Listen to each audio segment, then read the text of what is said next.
Hello, everybody. I just wanted to say thank you for sticking with me through all the age blunders with Feline's daughter, Blizzard. But let me tell you, that is one piece of math I cannot get right for the life of me. It's like, anyway.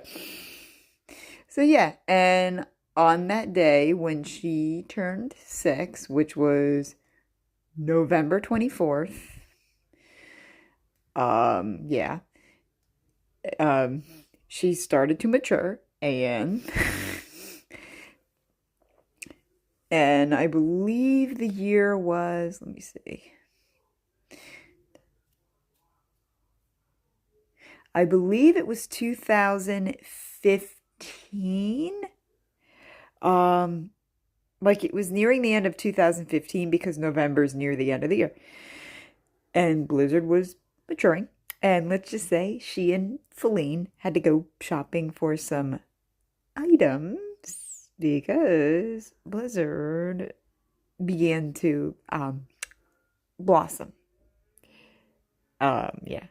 So they had to get her some sanitary items. Let's just put it that way. And she said, and Feline says, so mark the date. It's going to be an anniversary every year. November 24th, 2015, I believe. Blizzard has begun to mature. And Blizzard said, I blame. And while they were shopping, Blizzard said, and Blizzard's godmother was there. Blizzard said, I blame Nutty Putty Cave for the blossoming journey beginning. And and Feline said, you are not about to use Nutty Putty Cave as an excuse for nothing. You will be straight on period punishment. And Blizzard's godmother was like, oh, just